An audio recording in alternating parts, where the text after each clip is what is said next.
world is changing fast. New technologies are impacting how we think about products, services, and the way we live our lives. Nowhere is this trend more present than in financial services, where new business models and customer expectations are changing our conceptions about banking, finance, and the very nature of money. Welcome to Rebank, a visionary podcast about banking, fintech, and the future. The future of banking is here. Hello and welcome to Rebank. I'm your host, Will Beeson. Today we're joined by Immad Akhund. Immad is the founder and CEO of Mercury, a bank for startups. Mercury, which launched to market in April, has raised $26 million from Andreessen Horowitz and a number of others, including the founder of Silicon Valley Bank, a respected player in the startup banking space. Mercury offers FDIC-insured checking and savings accounts, along with payments, cash flow analytics, and API access to its customers, and plans to continue rolling out functionality. The startup banking space is hot, with players like Brex and Divvy capitalizing on the credit card and corporate spend side, and new companies like Mercury exploring banking more comprehensively. We hope you'll bear with us on audio quality today. We picked up a bit of background noise while recording, but the conversation itself is excellent. In addition to the insights we deliver through our podcast and newsletter, Rebank offers advisory services to fintechs, banks, and corporates. Drawing on our experience starting, running, and advising fintech businesses, and our vast network of the most impactful fintech entrepreneurs, investors, and innovators around the world, we help companies make sense of fintech, work through specific questions, and optimize proposition and strategy. For more information about our services, please visit bankingthefuture.com. Thank you very much for joining us today. Please welcome Immad Akhund. Immad Akhund, welcome to Rebank. Thanks for having me. It's great to connect with you. I think I first heard about Mercury when talking to Sandkit from Synapse, who was reeling off his short list of companies that he was most excited about working with. And you guys, I think, were close to the top from memory. So maybe just to kick us off in your own words, tell us about Mercury. Sure. Mercury is building banking for startups. You can sign up online. We give you a checking account, a savings account with 1.5% interest, and debit cards. On top of that, we're building a modern banking experience. So you get things like APIs with your bank, more obvious things like the ability to search your transactions from 3 months ago, being able to send money with a few clicks. We've just kind of rebuilt the banking experience that you should expect from a modern product company. Okay, so the type of company that's most likely to sign up, say, today or tomorrow as a new Mercury customer, can you just describe them? Yeah, there's definitely a variety. We're in theory open to any US-based company, although the founders don't have to live in the US. The sweet spot for us is kind of like a seed stage tech company or someone just starting out that thinks about themselves as a startup. And that fits well because they tend to not be too entrenched in their existing bank. The founders tend to be able to make a decision and they're much more product centric than other people, and they can quite quickly see the benefit of using Mercury. We definitely have a variety though. There's smaller SMB type companies and there's much bigger late stage Series A companies kind of thing. So yeah, there's a broad spectrum, but that's our sweet spot. Mm-hmm. How would you characterize maybe the kind of the key differences between a seed stage company who's signing up with Mercury and a traditional SMB in the US? I mean, are they fundamentally kind of coming to you guys for different reasons? And is there specific value that you offer to tech native companies over and above what the traditional widget manufacturer would be expecting? Yeah, that's a good question. There's definitely dynamics to the companies that are pretty different. So a seed stage company will go and raise $2 million and they would expect that to arrive without any issues. Whereas if you're dealing with more SMB banking, that would be like something that would throw off all sorts of flags. So there's like some level of fraud and compliance in dealing with a particular segment and understanding the expected activity. Beyond that, it's mostly about features. Like something like APIs would be completely useless to a widget company, whereas it's something that is potentially like a core part of what a startup might use. And over time, we're going to build more of these features. The other big thing is just how we think about integrations, who we work with, like a restaurant or something, or might care about cash a lot more, whereas startups never really touch cash, and any startups that do heavily touch cash wouldn't use Mercury. So there's a bunch of like types of things that digitally native companies care about. We spent a lot of time after launch integrating with Plaid and QuickBooks and Zero, like all these online services, because we want it to be a modern bank that's really well integrated to all your third party services. So I think just the fact that all of our companies are in this bracket, and the fact that we care about it and we'll continue to build products towards it, actually ends up being pretty different. The other thing that's important for us is to have like a very complete experience. So, startups are really trying to be big companies. That's the aim, right? Like they want to grow, they want to be big companies, and there's an expectation of completeness of experience that maybe more SMBs might not expect. So things like being able to accept international wires and send international wires, being able to do checks. We want to be a complete replacement, so you don't need another bank. And that's what we are to most of our customers. So we need that kind of breadth of features. You kind of described your customer base as being some tech-focused startups and some traditional SMBs. To what extent do you view your strategy as building a specific proposition for a vertical segment of businesses, i.e., the traditional view of SME banking was any business between whatever 500,000 and 100 million in revenues, or between 10 employees and 250, or whatever it is, which it turns out is actually a massive chunk of businesses in all economies, everything from very small companies to publicly traded, in many cases, like mid-sized businesses, some of which have finance functions, some of which don't, some of which do international business, some of which don't, some of which have accountants, some of which don't. Are you of the view that Mercury is a proposition that is relevant to everyone and different people use it in different ways? Or is it build something super specific and try to win 100% of businesses in segment X? I think more the latter. One thing that's interesting about the US is it's just a huge economy and a huge banking sector as part of it. So I think if we did just startup banking, it's actually like a $10 billion plus company. And I'm not just making that up. Silicon Valley Bank is worth $13 billion right now, and they only do venture backed businesses. So I think there's an opportunity to do a very, very good job and just own like the segment. And that's step one for us.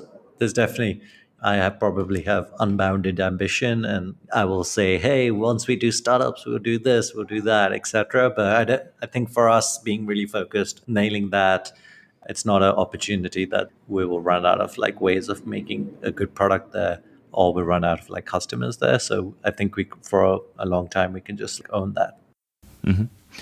How important is the API access piece to your customer base? I mean, is that a core reason that people use Mercury? Is that a nice to have? And how do you think about that relationship between business and bank evolving over time? Yeah, so we only launched it last week, so it's definitely early stages for us. For me, there's like two parts to it. Number one, I do think it'll become not for every customer, maybe 10 to 15% of customers will become like a core part of their relationship with Mercury. They'll be pulling up stats into the internal dashboards. They'll be sending payments through us, through the API. And I think that'll be very important for us and for them, just because it's something that no other bank provides, and it's a very kind of integrated experience, and I'm excited about that.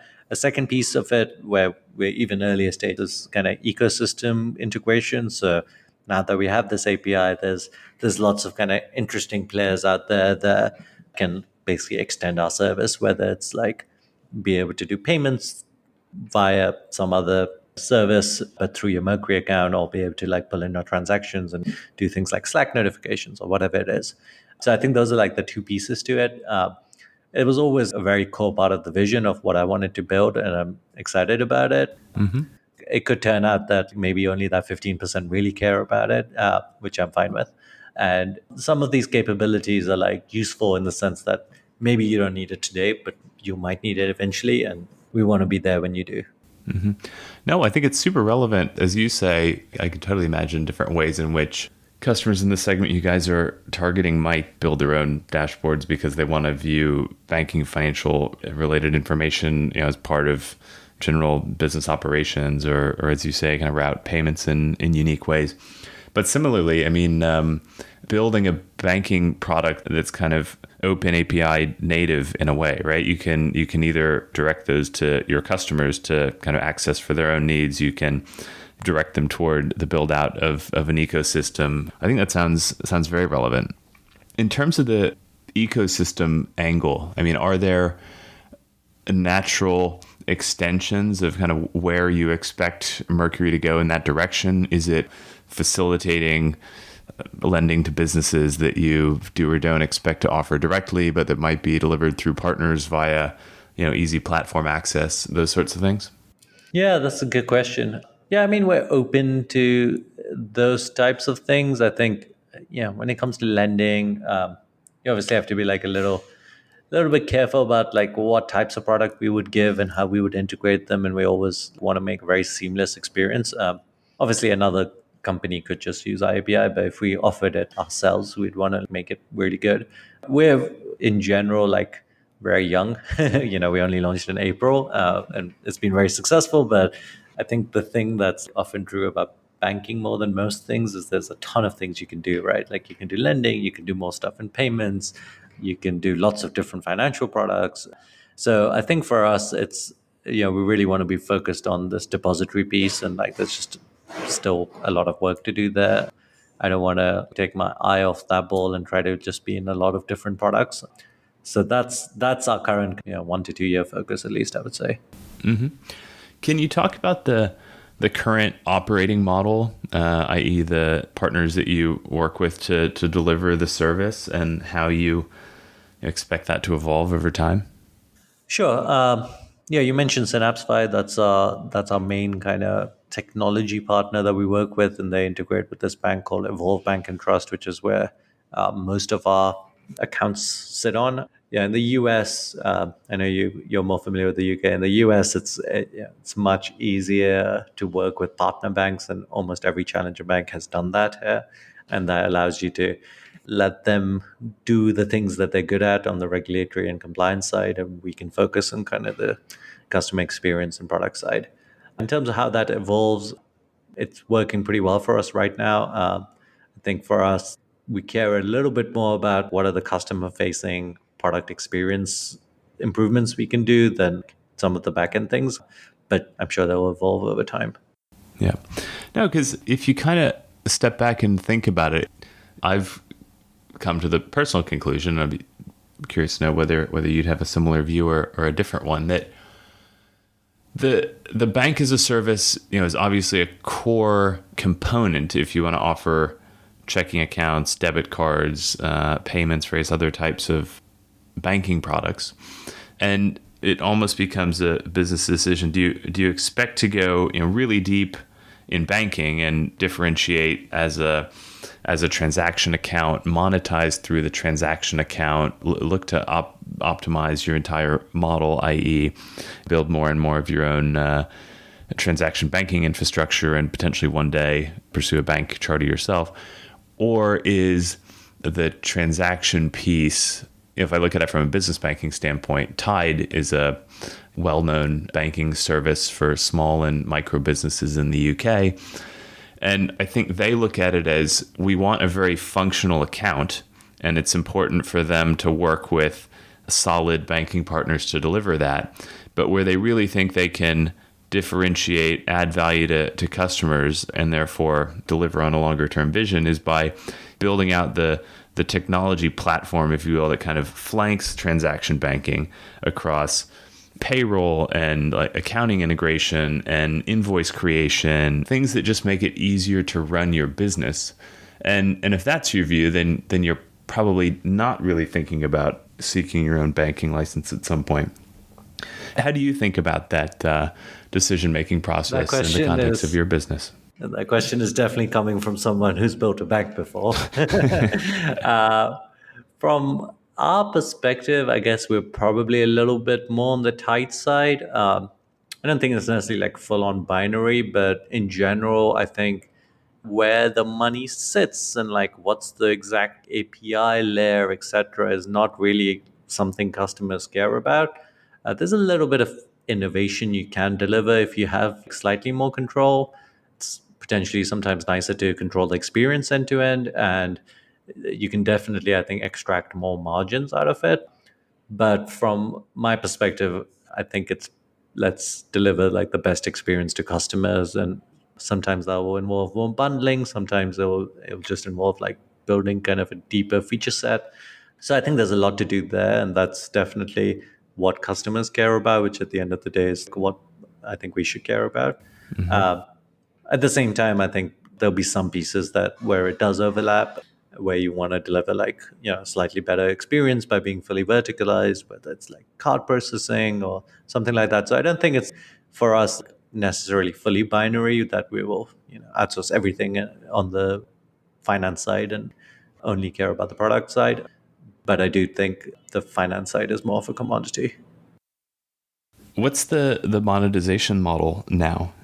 Yeah, two pieces. I mean, number one, we give people debit cards, and in the US, you get a pretty good debit card kind of interchange layer. That's one part. And the second part is from the deposits that we host at our partner bank, we get a rev share. We do pass a lot of that through in the savings account, but it still adds up to be a pretty good model for us, especially since we're targeting startups that often have $1 to $20 million raised. Yeah. You mentioned Silicon Valley Bank before as something of a comparison. If I'm not mistaken, there's something relevant there for them about banking both the startup side and the VC side. From a cash flow perspective, I have to imagine that would be very interesting. Is that at all part of your thought process? Yeah, Silicon Valley Bank actually does a pretty good job of banking VCs. I don't know if it's like something we really want to get into that much. There's definitely like some niceness to it, but I think startups have this operational way that they're using their bank where they really do care about finances, and they are very product driven founders. So what we're building really resonates there. VCs are only really like receiving a chunk of money and sending it out, and the rest of their expenses are all on like Amex Platinum cards or whatever. So I don't necessarily think what we're doing resonates there that much, and it's a space I want to like spend a lot of time trying to win. I do think about it, obviously, Mm-hmm. and there are some smaller funds using us, so we're open to them, but I don't think that's our real entry point. So I saw that, I think just last week at the time of recording, Brex announced some sort of transaction account or cash account. I imagine that's a company that you guys have probably taken a pretty close look at. It seems like they've really hit a seam there in terms of providing credit to early stage businesses. Do you have any thoughts on their model or learnings from the way they've approached things? Well, I guess I'll talk about Brex Cash first. I mean, from our perspective, it's kind of like the first startup-y competitor, so it's definitely something we look at. It's not a bank account, and they go really out of their way to say it's kind of a bank account and not a bank account. So, I think from a product positioning, it's kind of confusing, and there's some obvious parts that are like really lacking in terms of like they don't do check deposits, they don't do international payments. So I have a hard time believing that a serious startup would want to use them as a primary bank account. Obviously, they're a very well funded company, and they have a lot of our future potential customers using them, and they can cross sell against that. So it's something that's definitely like worth considering, and we do consider it. But so far, we have I've been thinking about this idea for like 6 years or 7 years. So there's a lot of things we want to build out. It's going to be a fairly deep product, and that's the only thing we focus on. And I think we can build a pretty good product, whereas like it's a side project for Brex. And is there anything about their, if you look over the past couple of years at the way they've delivered to the startup demand for credit, traditionally a banking product, obviously outside the core products that you guys are offering, but anything about that journey that you look at and maybe take learnings away from? One thing that's pretty interesting about both Brex and Stripe is, you can grow very fast with startups, and you can also do that without like actually has spent a lot of money on marketing, but you can kind of do that from like a pretty word of mouth way as well, which I think was always part of the plan, but it's nice to kind of have it proven out with these products. One thing that's like pretty interesting about Brex, and we kind of see this at Mercury too, is like there is really people are really looking for these kind of fintech products that solve people's specific needs in the startup ecosystem. So our initial launch was a very good business bank account that was startup focused, but there was definitely like we hadn't built the API yet. There was a lot more pieces to build, but we quickly saw a lot of people really wanted it, and it grew very fast. So it is kind of interesting to see that there is this real kind of demand for these types of products in the startup ecosystem. I think you guys raised quite a sizable Series A. At least it was announced maybe a few weeks ago. I think a $20 million Series A. I'd love to hear a bit about what your experience has been communicating the vision to the investment community and what the response has been. Yeah, I think we've been like pretty lucky in many ways in terms of timing and like how the investment community views this types of stuff. Uh, Fintech is kind of an interesting space where I think it doesn't get that much attention at the seed stage, and it's generally speaking kind of hard to raise money at the start. But once you have some level of traction and product market fit, there's a lot of money in the space. All these fintech companies that have like some level of traction, whether it's Robinhood or Coinbase or whatever, they just have these huge mega rounds.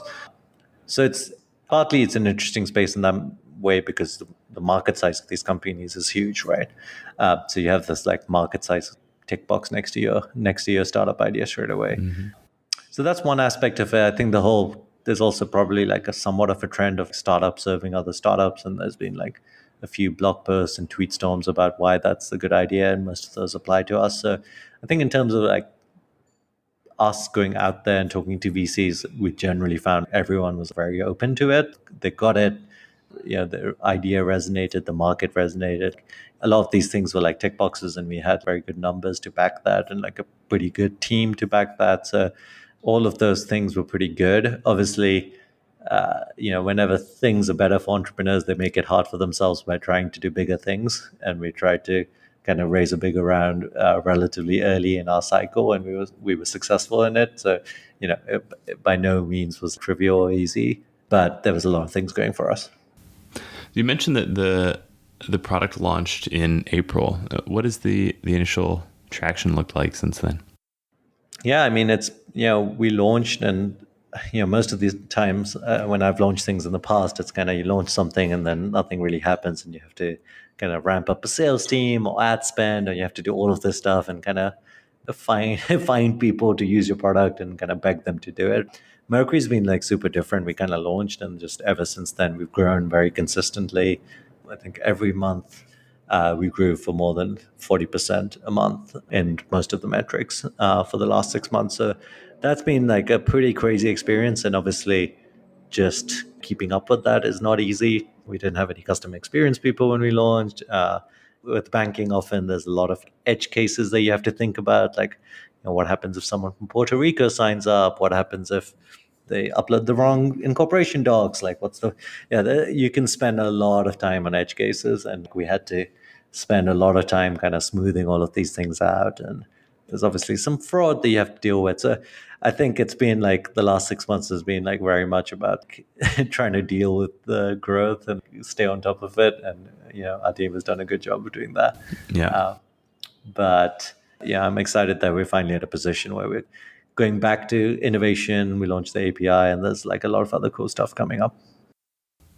What have some of the biggest learnings been for you, both building the proposition and then also dealing with it live in the market? I mean, one thing that's been kind of interesting for us is there's a lot of people that have US companies that don't live in the US. And there's a lot of reasons why they do this.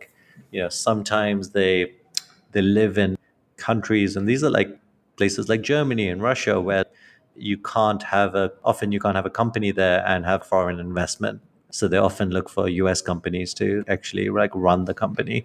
And more of these companies are global, right? If you're making a digital company that's selling a SaaS tool or selling something online, there's no reason why you wouldn't be selling to US audiences as well as your kind of home country audiences. So, and then there's expats. There's this whole kind of swath of people that have these US companies, don't live in the US, and that's been like a pretty big market for us.